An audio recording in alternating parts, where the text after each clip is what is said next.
Masalah etika dan sosial dalam sistem informasi. Tujuan pembelajaran.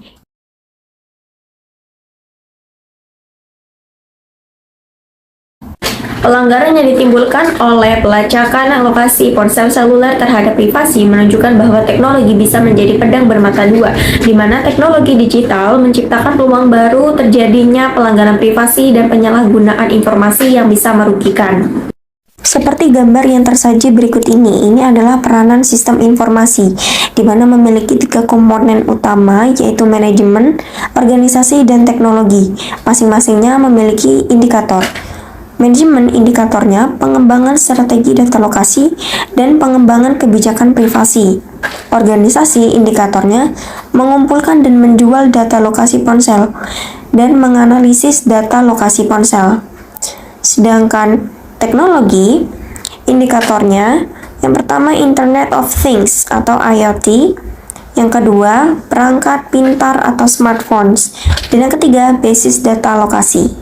Kemudian tahap selanjutnya adalah masuk ke sistem informasi, di mana di situ dilakukan sistem pelacakan lokasi ponsel, memantau lokasi pengguna ponsel, memantau perilaku pengguna ponsel, dan menyediakan data pengguna ponsel untuk dijual dan analisis. Setelahnya masuk ke business solution atau solusi bisnis. Di situ membahas apakah melanggar privasi, meningkatkan layanan pelanggan, dan meningkatkan pendapatan. Dan selanjutnya kembali ke komponen utama dari penerapan sistem informasi. Apa masalah etika, sosial, dan politik yang muncul dari sistem informasi? Masalah etika dalam sistem informasi telah diberikan urgensi baru oleh kemunculan internet dan e-commerce atau bisnis online. Faktor-faktor yang memengaruhinya antara lain pertama, privasi data. Internet dan e-commerce memungkinkan pengumpulan dan pemrosesan data pribadi pengguna secara besar-besaran. Masalah etika muncul ketika data ini disalahgunakan dan tidak dijaga dengan baik, maka nantinya akan berdampak pada privasi individu. Yang kedua, bias terhadap kelompok tertentu. Dan nantinya akan muncul pertanyaan etika mengenai kesetaraan dan keadilan. Yang ketiga, keamanan, kebebasan berbicara. Internet memberikan platform untuk kebebasan berbicara, tetapi juga memunculkan masalah tentang bagaimana mengatur konten yang mungkin melanggar etika atau hukum. 5 dimensi moral di era sistem informasi. Yang pertama, hak dan kewajiban informasi. Apa hak informasi yang dimiliki individu dan organisasi? Apa hak yang perlu mereka lindungi? Yang kedua, hak kekayaan dan kewajiban. Bagaimana mereka bisa dengan mudah mengabaikan hak-hak kekayaan intelektual yang dapat melindungi dalam masyarakat digital? Yang ketiga, pertanggungjawaban dan kontrol. Siapa nantinya yang akan dan dapat bertanggung jawab atas kerugian yang ditimbulkan pada hak informasi dan hak kekayaan individu? Yang keempat, kualitas sistem. Standar kualitas data dan sistem seperti apa yang dapat melindungi hak individu dan keamanan masyarakat? Yang kelima, kualitas hidup. Nilai-nilai apa yang harus dijaga dalam masyarakat berbasis informasi dan pengetahuan, kemudian institusi seperti apa yang harus dilindungi dari pelanggaran, serta nilai-nilai budaya dan praktik apa yang didukung dengan teknologi informasi baru ini. Tren teknologi utama yang meningkatkan masalah etis. Masalah etika sudah lama mendahului teknologi informasi. Namun demikian, teknologi informasi telah meningkatkan kekhawatiran mengenai etika. 5 tren teknologi utama bertanggung jawab atas tekanan etika ini. 1. Kekuatan komputasi meningkat 2 kali lipat setiap 18 bulan. Akibatnya, semakin banyak organisasi yang bergantung pada sistem komputer untuk operasi penting dan menjadi lebih rentan terhadap kegagalan sistem. 2. Kemajuan dalam teknik penyimpanan data dan menurunnya biaya penyimpanan berdampak pada organisasi dapat dengan mudah memelihara database rinci tentang individu. Kemajuan dalam penyimpanan data ini telah menjadikan hal ini sebagai rutinitas pelanggaran privasi individu yang murah dan efektif. 3. Kemajuan analisis data. Perusahaan dapat menganalisis sejumlah besar data yang dikumpulkan tentang individu untuk mengembangkan profil individu secara rinci. Pengawasan populasi skala besar dapat dilakukan. 4. Kemajuan jaringan. Biaya pemindahan data dan membuat data dapat diakses dari mana saja turun secara eksponensial. Akses terhadap data menjadi lebih sulit untuk dikendalikan. 5. Dampak pertumbuhan perangkat seluler. Ponsel individu dapat dilacak tanpa izin atau sepengetahuan pengguna. Perangkat yang selalu aktif menjadi tambatan. Teknologi NORA telah memberikan kemampuan pembuatan profil yang lebih baik dengan mengambil informasi tentang orang-orang dari berbagai sumber yang berbeda dan menghubungkan hubungan yang mungkin membantu dalam proses identifikasi. Teknologi ini memindai data dan mengekstrak informasi saat data sedang dihasilkan, sehingga sebuah profil seseorang dapat diketahui. 4.2. Prinsip perilaku khusus apa yang dapat digunakan untuk memandu keputusan etis? Terdapat 3 konsep dasar, yaitu tanggung jawab, akuntabilitas, dan kewajiban.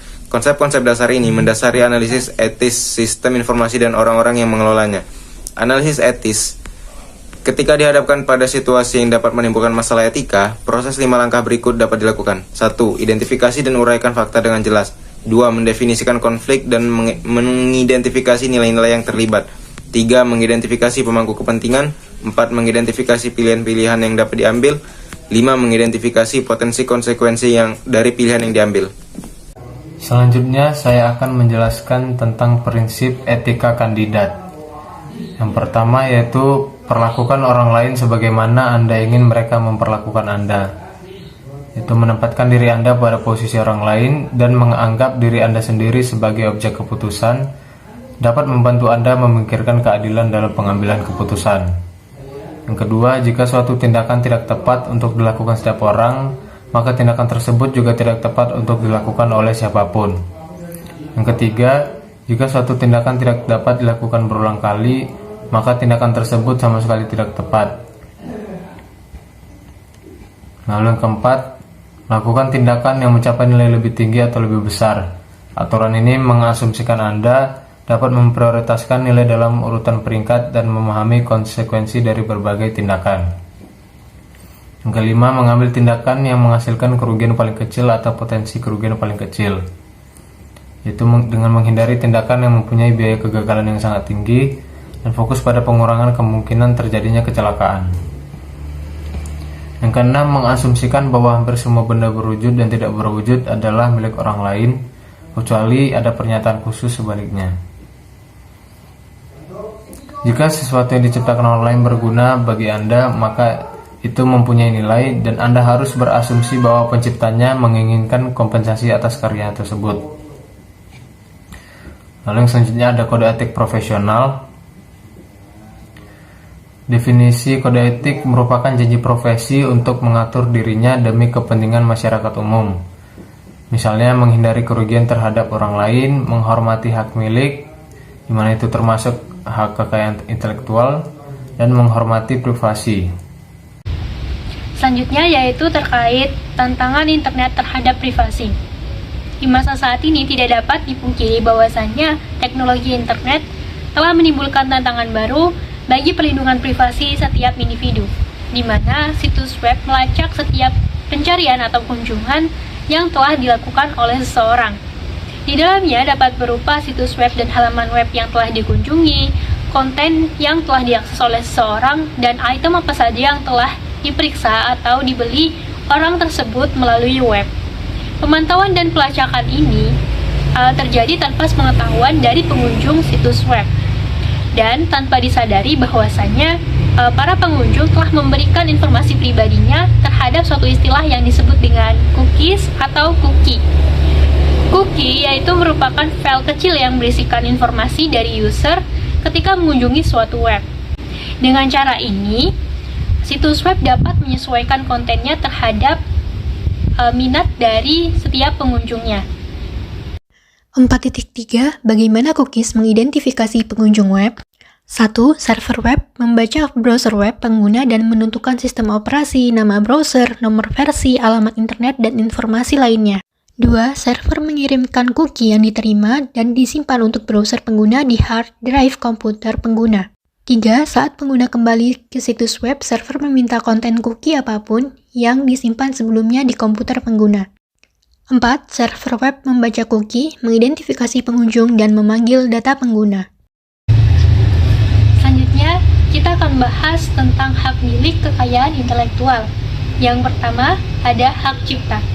Hak cipta adalah hibah menurut undang-undang yang melindungi pencipta kekayaan intelektual agar karyanya tidak disalin oleh orang lain dengan tujuan apapun selama hidup, ditambah 70 tahun tambahan setelah kematiannya. Untuk karya milik perusahaan, pelindungan hak cipta ini berlaku selama 95 tahun sejak penciptaan awal. Baiklah, Kekayaan intelektual yang selanjutnya adalah paten. Paten sendiri adalah hak eksklusif yang diberikan negara kepada penemu atas hasil penemuannya di bidang teknologi dan untuk selama waktu tertentu melaksanakan invensinya sendiri, memberikan persetujuan kepada pihak lain untuk melaksanakannya. Dalam paten ini terdapat istilah invensi dan inventor. Invensi adalah ide inventor, sedangkan inventor sendiri adalah pemegang paten. Terdapat 3 subjek yang dapat dipatenkan. Yang pertama, proses, mencakup algoritma, metode bisnis, bagian besar software, teknik medis, teknik olahraga, dan lain-lain. Yang kedua, mesin, mencakup alat-alat dan aparatus. Yang ketiga, yaitu barang yang diproduksi, mencakup perangkat mekanik, perangkat elektronik, kimia, dan obat-obatan. Paten sendiri berfungsi dalam bisnis, yaitu untuk mendapatkan perlindungan hukum, memberikan profit, dan memperoleh pengakuan sebagai pemegang lisensi tunggal. Selanjutnya yaitu merek dagang. Merek dagang adalah merek, simbol, dan gambar yang digunakan untuk membedakan produk di pasar. Undang-undang merek dagang melindungi konsumen dengan memastikan mereka menerima apa yang mereka bayar dan juga melindungi investasi yang dilakukan perusahaan untuk memasarkan produk. Pelanggaran-pelanggaran merek dagang umumnya terjadi ketika suatu perusahaan mengambil atau membajak merek perusahaan pesaing. Yang ketiga ada rahasia dagang.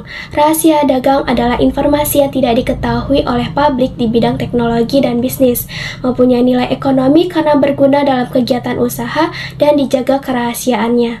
Undang-undang rahasia dagang melindungi gagasan aktual dalam suatu produk dagang, bukan hanya perwujudannya. Nah, untuk mengajukan klaim ini, pencipta atau pemilik harus berhati-hati dalam mengikat karyawan dan pelanggan dengan perjanjian kerahasiaan dan mencegah rahasia tersebut untuk jatuh di domain publik. Selanjutnya ada tantangan terhadap hak kekayaan intelektual. Tantangan kekayaan intelektual sendiri adalah internet dan teknologi digital saat ini. Dengan adanya internet dan teknologi telah mempermudah dan mempercepat distribusi dan reproduksi karya kreatif yang semakin memperumit perlindungan hak kekayaan intelektual. Merek dagang dapat dengan mudah disalahgunakan atau dicuri di era digital melalui teknik seperti cyber squatting. Munculnya media sosial dan platform e-commerce telah menyebabkan peningkatan pemalsuan produk dan penjualan barang palsu yang berdampak buruk bagi pelanggan dan pemilik merek. Pendistribusian konten tanpa izin dan pembajakan konten juga terjadi melalui situs ilegal. Namun, era digital juga menawarkan peluang baru untuk perlindungan HKI, seperti sistem untuk memantau dan melacak HKI dapat dibuat dengan aman dan transparan menggunakan teknologi blockchain. Dan teknologi seperti pengenalan wajah dan audio dapat digunakan untuk mendeteksi konten yang diunggah secara ilegal atau tidak sah. Bagaimana sih sistem informasi mempengaruhi undang-undang dalam menetapkan akuntabilitas dan tanggung jawab serta kualitas kehidupan sehari-hari? Seiring dengan Undang-Undang Privasi dan Properti, teknologi informasi baru menjadi tantangan dalam penerapan Undang-Undang Pertanggungjawaban dan praktik sosial yang ada untuk menahan individu dan institusi yang akuntabel. Masalah-masalah seperti peretas dan pembobolan data, sistem perangkat lunak yang buruk, sensor yang tidak berfungsi, terkadang sering terjadi, mengingat pentingnya perangkat lunak dalam kehidupan sehari-hari. Sistem kualitas data, dan sistem error. 3 sumber utama kinerja sistem yang buruk adalah 1. Bug dan kesalahan perangkat lunak. 2. Kegagalan perangkat keras atau fasilitas yang disebabkan oleh alam atau sebab lain. Dan 3. Kualitas data masukan yang buruk. Jalur pembelajaran bab 8 membahas mengapa tidak ada cacat pada kode perangkat lunak dan kompleksitas apapun tidak dapat dicapai dan mengapa keseriusan bug yang tersisa tidak dapat diperkirakan. Oleh karena itu, terdapat hambatan teknologi untuk menyempurnakan perangkat lunak dan penggunaan harus menyadari potensi kegagalan yang sangat besar. Industri perangkat lunak belum mencapai standar pengujian untuk menghasilkan perangkat lunak dengan kinerja yang dapat diterima namun tidak sempurna. Kualitas hidup, ekuitas, akses, dan batasan. Teknologi besar memusatkan kekuatan ekonomi dan politik. Pada tahun 2019, Amazon menyumbang lebih dari separuh seluruh penjualan retail e-niaga bersama dengan 75% dari seluruh penjualan buku. Google menyumbang 87% pencarian online Facebook termasuk Instagram, mencakup lebih dari 86% dari seluruh pengguna jaringan sosial dan memiliki 60% dari total pemirsa internet. 90% dana iklan online baru masuk ke Google atau Facebook. 75% streamer video menggunakan Netflix, 53% menggunakan YouTube, dan 33% menggunakan Amazon. Di sekitar perkantoran, Microsoft mendominasi dengan sekitar 80% PC di dunia menggunakan perangkat lunak dan produk perangkat lunak Windows. Apple menguasai 48% pasar ponsel pintar di Amerika Serikat. Google menguasai 52% sisanya. Jutaan aplikasi Apple hanya berjalan di ponsel Apple dan juga aplikasi Android hanya berjalan di ponsel Android. Di dunia baru yang disebut perusahaan teknologi besar, oligopoli dan monopoli mendominasi platform web dan seluler. Kecepatan perubahan, mengurangi waktu respon terhadap persaingan. Sistem informasi telah membantu menciptakan pasar nasional dan internasional yang jauh lebih efisien. Pasar global yang bergerak cepat saat ini telah mengurangi hambatan sosial yang normal yang memungkinkan dunia usaha untuk menyesuaikan diri selama bertahun-tahun. Meskipun sebagian orang menikmati kenyamanan bekerja di rumah, lingkungan komputasi yang dapat melakukan apa saja dan di mana saja dapat mengaburkan batasan tradisional antara waktu kerja dan waktu bersama keluarga. Mempertahankan batasan keluarga, pekerjaan, dan waktu luang. Bahaya dari ubiquitous computing, telecommuting, nomad computing, mobile computing, dan lingkungan komputasi yang bisa melakukan apa saja di mana saja adalah bahwa hal ini benar-benar menjadi kenyataan. Batasan tradisional yang memisahkan pekerjaan dari keluarga dan sekadar waktu luang telah melemah. Ketergantungan dan kerentanan. Saat ini, dunia usaha, pemerintah, sekolah, dan asosiasi swasta seperti gereja-gereja sangat bergantung pada sistem informasi dan oleh karena itu sangat rentan jika sistem ini gagal. Bayangkan apa yang terjadi jika jaringan listrik suatu negara dimatikan tanpa adanya struktur cadangan untuk menutupi hilangnya sistem tersebut. Dengan sistem informasi yang kini ada di mana-mana, seperti sistem telepon, sungguh mengejutkan untuk menyadari bahwa tidak ada kekuatan regulasi atau penetapan standar seperti yang ada pada telepon, listrik, radio, televisi, atau mungkin utilitas publik lainnya. Ketiadaan standar dan pentingnya beberapa penerapan sistem pada akhirnya memerlukan standar nasional dan mungkin pengawasan peraturan. Kejahatan dan penyalahgunaan komputer. Kejahatan komputer adalah melakukan tindakan ilegal dengan menggunakan komputer atau terhadap sistem komputer, maka sistem komputer tanpa izin atau dengan maksud untuk melakukan kejahatan, bahkan secara tidak sengaja, kini merupakan kejahatan federal.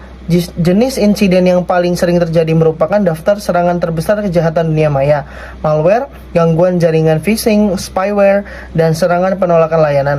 Kerugian sebenarnya dari semua kejahatan komputer tidak diketahui, namun diperkirakan mencapai miliaran dolar. Teknologi trickle down dan rekayasa ulang kehilangan pekerjaan.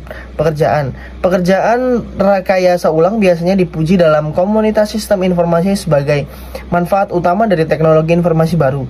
Jarang diketahui bahwa mendesain ulang proses bisnis telah menyebabkan jutaan manajer pabrik, tingkat menengah, dan pekerja administrasi kehilangan pekerjaan mereka. Beberapa ekonom telah menyuarakan peringatan baru mengenai teknologi informasi dan komputer yang mengancam pekerjaan kelas menengah dan pekerja kantoran. Keadilan dan akses. Meningkatnya perpecahan kelas, ras, dan sosial. Meskipun kepemilikan komputer dan akses internet telah melonjak dalam 5 tahun terakhir, meskipun kesenjangan dalam akses komputer semakin mengecil, keluarga berpendapatan tinggi di setiap kelompok etnis masih lebih cenderung memiliki komputer di rumah dan akses internet broadband dibandingkan keluarga berpenghasilan rendah di kelompok etnis yang sama. Pelanggaran merek dagang Agatha di platform e-commerce siaran langsung Douyin. Pengadilan Haidian di Beijing mendapat laporan kasus pelanggaran merek dagang di platform e-commerce siaran langsung. Penggugat Caishi Trading memiliki hak eksklusif untuk menggunakan merek dagang Agatha dan logo yang sesuai. Caishi menemukan bahwa Lei Zhongyong menjual tas tangan berisi merek dagang dan logo Agatha di siaran langsung Douyin, mengajukan tuntutan atas pelanggaran merek dagang terhadap Yu ke Pengadilan Haidian Beijing. Pengadilan pun memutuskan bahwa penjualan barang tersebut merupakan pelanggaran. dan transaksi yang diberikan Douyin kepada para pihak dalam hal layanan pemasaran online pada platformnya juga merupakan pelanggaran. Jadi, dalam kasus tersebut merupakan salah satu contoh tantangan dalam perlindungan hak kekayaan intelektual. Karena internet dan teknologi digital saat ini seperti platform e-commerce yang disalahgunakan untuk penjualan produk. Logo Agatha milik Saisi Trading mudah dicuri oleh Hongyu untuk produk tas tangan mereka dan dipromosikan melalui siaran langsung Douyin. Ini jelas merugikan pemilik merek dagang secara finansial, menghambat inovasi dan kreativitas, serta dapat berdampak negatif pada perekonomian suatu negara. Karena itu, penting bagi semua pihak untuk menghormati hak kekayaan intelektual, perkuat perlindungan kekayaan intelektual, dan bijak dalam menggunakan teknologi digital saat ini. Hacker Jorka menjual 34 juta data paspor orang Indonesia dengan murah di dark web. Data paspor yang dibocorkan oleh Jorka itu meliputi nama, nomor paspor, tanggal berlaku paspor, jenis kelamin, hingga tanggal berapa paspor tersebut diterbitkan. 34 juta data tersebut dijual di dark web dengan harga yang murah, yaitu hanya $10.000 Amerika Serikat atau sekitar 150 juta rupiah. Sebelumnya, hacker Jorka sendiri sempat jadi perbincangan warganet di Indonesia ketika dia membocorkan data pribadi pengguna di Indonesia mulai dari Peduli Lindungi, My Pertamina, hingga terakhir 19 juta data BPJS Ketenagakerjaan. Solusi terkait hal tersebut yaitu pemerintah membentuk tim cepat tanggap atau Emergency Response Team. Tim ini berisi Badan Cyber Sandi Negara atau BSSN, Kementerian Komunikasi dan Informatika, Polri, dan Badan Intelijen Negara atau BIN. Kesimpulan dari materi kelompok kami adalah sistem informasi modern membawa sejumlah masalah kompleks yang melibatkan etika, aspek sosial, dan politik. Penggunaan teknologi ini dapat menimbulkan pertanyaan tentang privasi individu dan hak atas kekayaan intelektual. Oleh karena itu, dalam menghadapi tantangan ini, penting untuk mengikuti prinsip-prinsip seperti integritas, transparansi, privasi, keadilan, dan kepatuhan hukum dalam penggunaan sistem informasi. Undang-undang juga memainkan peran utama dalam membentuk cara sistem informasi beroperasi, menciptakan akuntabilitas, dan meningkatkan kualitas kehidupan sehari-hari. Selain itu, sistem informasi manajemen dapat menjadi alat yang kuat dalam membangun karir, memungkinkan efisiensi dalam pengelolaan data, pengambilan keputusan, dan kinerja bisnis yang pada gilirannya dapat memajukan kemajuan individu dalam dunia kerja. Terima kasih sudah menonton. See you guys.